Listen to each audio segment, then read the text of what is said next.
Vem, vem, cheguei! Vem, vem. Um dos princípios, né, da educação sexual é a gente colocar a criança como protagonista também. A gente fala, pera aí que eu vou te ensinar. Vamos aqui, filho, vamos construir juntos, né? Vamos construir juntos. Então, na educação sexual e na educação emocional, o que é pilar que os pais precisam entender? A verdade é um pilar. Então, perguntou de onde vem os bebês. Cegonha. Gente, esquece a cegonha. Ela tá com problema de coluna, tanto carregar menino para trazer para os pais. Esquece a cegonha. É falar a verdade para a criança. Outro grande princípio são os valores da família. Né? Então, por exemplo, no tema masturbação, por exemplo. Eu, como sou cristã, então atendo muitas famílias cristãs e então no cristianismo há uma percepção diferente sobre masturbação do que grande parte da sociedade, né? Uhum. Enfim, então o que vai falar? Não tem a resposta certa e a educação sexual vai trazer o princípio certo, não. Cada família vai ter o seu princípio. Então, se na sua família a masturbação é vista assim e nessa é vista assim, a gente vai respeitar cada família, né? Que eu já atendi família desde da religião islâmica mesmo, e famílias espíritas, e famílias evangélicas e católicas, e céticas e ateias e tudo mais. Então, nós como profissionais, a gente fala assim, olha, o que você sabe, o que você acredita sobre isso?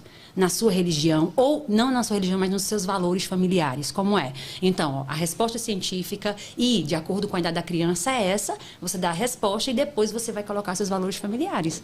Né? Uhum. Então, se é uma família que acredita que masturbação é algo inadequado, olha, dá essa resposta e depois você põe seus valores familiares. Se você acha que não, dá a sua resposta e depois põe seus valores. Isso é importante. Por quê? Porque a educação sexual ela faz parte de todo o processo de educação da criança.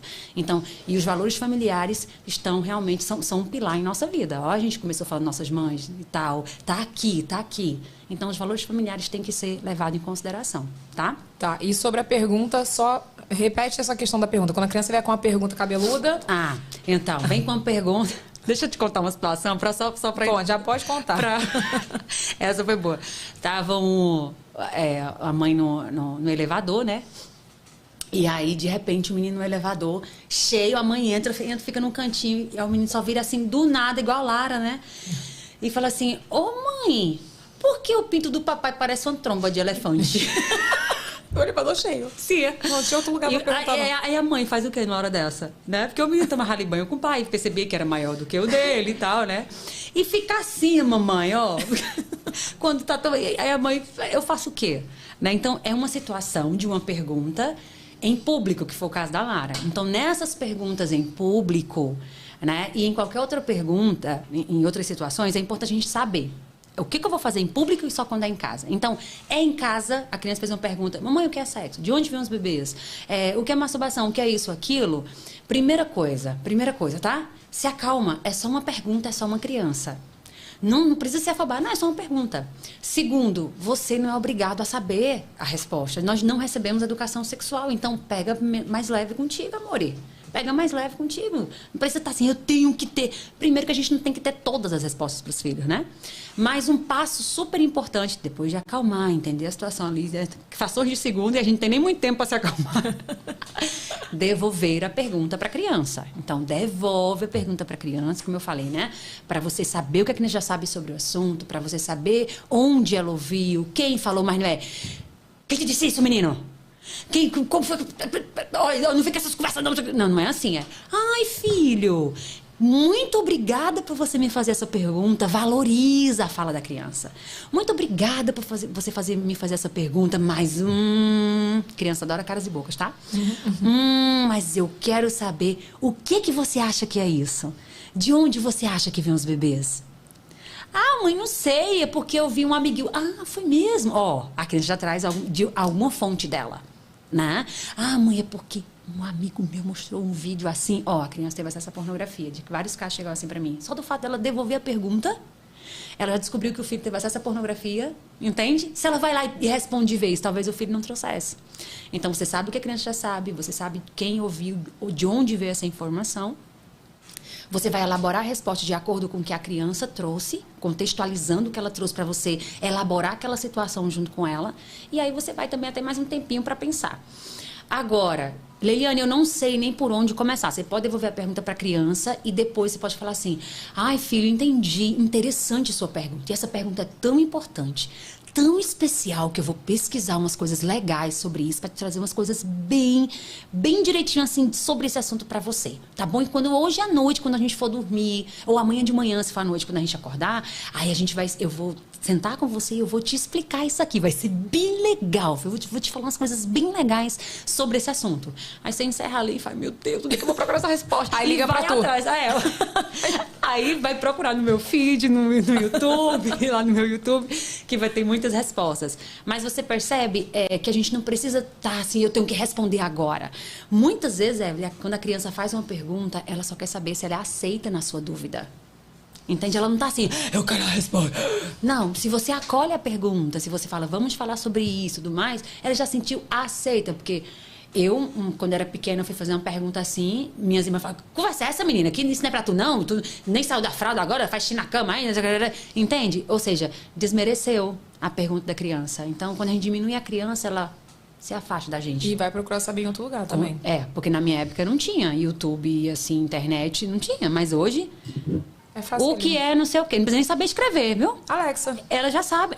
Pergunta a Alexa também. Entende? Então, ou a gente fala, ou eles vão procurar nas piores fontes. Eu falei em algum podcast aqui que meu pai, ele não falava, né, sobre nada. Minha mãe nunca falava sobre nada.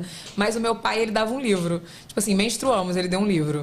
Sabe? Bom, aí dava um livro. Eu lembro exatamente. A minha irmã menstruou, ele deu um livro, aí mostrava todo como é que era o ciclo. Aí, como é que acontece a questão da relação sexual, bebê, tudo. Aí eu lembro do livro das figuras, ele não falava, mas ele dava o livro. Aí aconteceu tal coisa, um livro, sabe assim? Ele não falava. Ai, que legal. Mas foi bom. Sim, sim. Né? Porque... Mas eu imagino vocês lá. Não, e não perguntava. Porque assim, a gente... Meu pai era pastor, né? Então, assim, você imagina. E era muito rígido. Meu pai veio ficar mais brando depois que a gente casou. Que ele viu que as duas... Ele falou isso pra gente. As duas filhas saíram de casa cedo, porque a gente era muito reprimida, enfim. Passamos aí um deserto. Mas quando a gente saiu de casa, ele melhorou muito. Mas antes ele era muito rígido. Então a gente não perguntava. A gente conversava, eu e minha irmã. E eu lembro exatamente quando a minha irmã engravidou. Olha o nível do nosso conhecimento sexual. Minha irmã engravidou com 15 anos. Muito nova, né? E aí, teve relação sexual, sabia o que era, tudo, mas a gente não conversava lá em casa. Eu com 12. Minha irmã tinha 15 ou 12. Aí eu lembro que minha irmã um dia chegou assim e falou assim, será que meu pai e minha mãe fazem essas coisas? Aí eu fiquei assim, não, mana, não faz. Pelo tipo amor assim, de Deus, não dá pra imaginar. Porque a gente não conversava sobre isso, né? Não. Aí minha irmã, faz sim. Porque eu tô grávida, eu fiz, por que eles não fazem? Vamos ficar observando. Aí a gente começou a observar. E a gente reparou que era assim, quando eles iam fazer alguma coisa, eles trancavam a porta. Aí minha irmã, vou lá ver se a porta tá trancada. Aí a porta tava trancada, a gente só fazia assim, né? Faz sim. Eles fazem sim, porque quando faz, eles trancam a porta. Foi assim que a gente descobriu. Porque não se conversava sobre isso. E nessa época você tinha quantos anos? Minha irmã 15 e eu 12. Você vê? Olha aí, não tinha conhecimento nenhum. Não, e essas dúvidas, esse ter que adivinhar as coisas, causa certas angústias nas crianças. E aí elas ficam assim, eu quero saber a resposta, eu quero saber. Aí é quando elas vão procurar em qualquer lugar, e aí as fontes são inadequadas, aí é quando hoje no Brasil muitas crianças têm acesso à pornografia muito fácil. E aí é quando, eu sempre falo, a grande mãe ainda educadora das crianças e adolescentes é a pornografia. E se a gente não toma esse lugar, as crianças vão atrás. Elas vão atrás, elas não vão ficar com a dúvida. Pode tirar isso da cabeça que sou criança, que tem mães e pais que mandam mensagem para mim. Nossa, Liliane, você fala essas coisas, eu fico com pena dos outros pais. Porque meus filhos, nem querem saber disso. Minha filha parece uma meninona ainda, tem 10, 11 anos, mas ainda é só boneca, é só não sei o que. Eu falei, olha...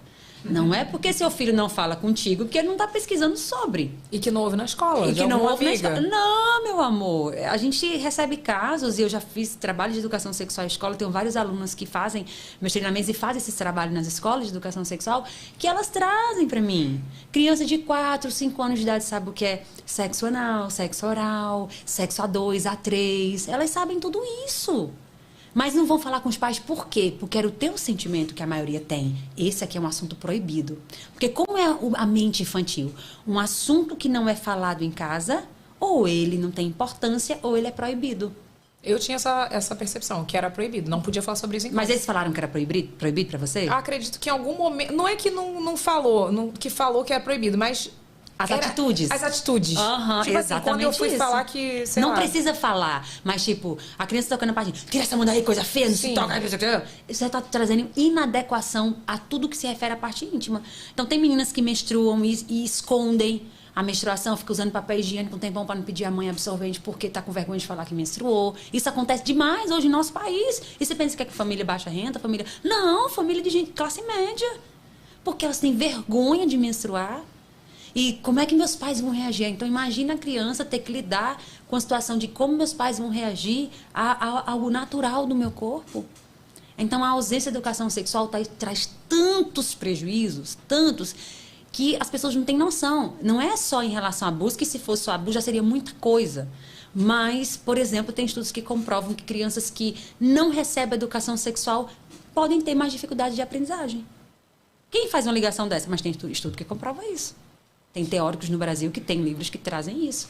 Por quê? Causa angústia na criança. Ela tem percepção distorcida sobre seu corpo. Ela tem uma interpretação sobre como eu cheguei aqui. Porque a criança tem que saber como ela chegou no mundo. Não é você falar de sexo de maneira erotizada. Não, filha. Papai e mamãe fazem um carinho especial. E aí você surgiu e tal. Então, de acordo com cada idade, vai trabalhando. E é importante a criança saber sobre a chegada dela. Sobre como funciona o corpo dela. Pronto. Você falou no off ou falou... Ah, não, você falou aqui, né? Sobre o beijo do seu filho, né? Sim. Então, falei no off e falei aqui. Falou aqui. Então, seu filho fala, mamãe, por que você não pode beijar na minha boca? Pra gente, isso é uma pergunta boba. Isso é uma pergunta... minha filha... Não, para seu filho. É uma pergunta tipo, qual é a raiz quadrada de 2.499? Entendeu? Para ele é uma pergunta importantíssima para a constituição emocional dele, psíquica, para ele entender como funciona o seu corpo. Qual é o limite? Ele está te perguntando sobre limite corporal, ele está te perguntando sobre tipos de relacionamentos, ele está te perguntando até que ponto eu posso ir em você, mamãe, no seu corpo. E é uma excelente oportunidade para ensinar bases da educação sexual e da construção da sexualidade. Limite corporal. Filho, aqui e tal, como tem famílias que dão selinho, né? Mas na sua família você escolheu não dar selinho. Então, filho, aqui, porque aqui é para pessoas, beijinho na boca, né? Assim, na sua família, é para pessoas que namoram, que casam, é para adultos. Olha quantas lições você traz. E aí, filho, a gente só pode realmente beijar na boca do outro se o outro quiser, quando for adulto, se a outra pessoa... Porque tem gente que quer beijar na boca do outro sem o outro deixar. Né? Ó, mamãe não deixou, então você vai respeitar a mamãe, porque a gente respeita quando o outro fala não, a gente respeita, e quando o outro vier beijar você e você não quiser, você vai falar o que não. Se o outro quiser vir abraçar e você não quiser, você vai falar não, porque seu corpinho é seu. Entendeu? Eu já tô pegando essa aqui pra eu falar entende? Isso pra ele. Exato. E aí você já vai estar ensinando pra ele a diferença de relacionamento de pai, de mãe, de amigos, de namoro e de casamento. Olha quantas coisas numa pergunta. E isso é educação sexual. Porque educação sexual não é, meu filho... Senta aqui nós, agora, uma conversa... Não, Sério? né? Essa conversa é registrada em cartório, entendeu? Sim. A educação sexual é como a educação moral, é como a educação religiosa, é como a educação financeira. É um processo de educação, e todo processo de educação ele é cotidiano, principalmente utilizando as situações cotidianas, as perguntas das crianças, as manifestações sexuais dela, quando ela toca no corpo, quando ela traz alguma conversa que teve. Então, você vai aproveitar, porque esse processo é diário, é construção diária. Entende? Então, numa pergunta, mamãe, por que não posso beijar na sua boca? Você ensina sobre consentimento, que só vai se o outro deixar. Né? Consentimento é base para a prevenção de abuso e para a construção de relacionamentos respeitosos. Né? Então, consentimento, limite corporal e tipos de relacionamentos. E prevenção a abuso. Numa pergunta, quando a gente tem esse direcionamento e conhecimento sobre a educação sexual verdadeira, porque tem algumas bem, né? Mas a verdadeira, a gente consegue fazer isso de maneira bem mais natural. E a criança percebe esse corpo como natural, esses relacionamentos que são construídos assim. Como dizem os adolescentes que eu trabalhava, é outro naipe, velho. Entendeu? E ele nem pergunta mais, sabia? Depois que eu falei, ele não... Às vezes, de vez em quando ele pergunta como foi o negócio que ele machucou, ele fez assim pra mim. Mas eu acho tão importante a gente falar sobre isso, porque, por exemplo, quando eu descobri a questão lá de que meu pai e minha mãe tinham relação, né? Foi quando eu descobri que eu tava sendo abusada. Porque anteriormente, há um ano atrás, antes disso, antes da minha mãe engravidar, uma amiga chegou na escola, eu tinha 11, né? E aí outra amiga falou assim, fulana deu. Aí eu dei o quê? Eu era nesse nível, eu não sabia. Deu o quê? Aí tu falou, deu. Aí eu fiquei assim, termo, né? Aí eu descobri ali que aquilo era relação sexual. Eu falei, tá, mas não sabia ao certo. Cheguei em casa, minha irmã engravidou, aí teve toda aquela conversa. Meu pai fez aquela conversa, isso aí que você falou. Reuniu a família inteira, foi lá na Conchinchina, fez aquela reunião. A volta, aí foi contar como que aconteceu, não sei o quê, o que é certo e o que é errado. Foi a primeira vez que a gente teve uma conversa assim sobre isso. E aí foi quando a gente descobriu que meu pai e minha mãe tinham relação, a gente conversando, e foi quando eu falei, cara, então isso tá errado. Foi quando eu descobri que com 12 anos, foi quando eu dei o meu grito de liberdade, foi quando eu ia muito pra casa do meu avô depois da aula, que minha mãe não trabalhava, né? E quando ele veio pra abusar de mim, eu falei, isso tá errado. Não vai fazer mais isso comigo que eu vou contar pra todo mundo. E contei. Foi quando eu contei, com 12 anos. Mas você vê, eu não tive educação sexual. Então de 6 aos 12 foi acontecendo e eu, normal. Meu tio. Sim. Normal. É um carinho. Não sabia. Porque a vida é um vídeo todo cagado. Cada dia uma história, cada dia um convidado. Cada dia uma história, cada dia um convidado. Vai começar. Esse é o pique da Hebe. Vaca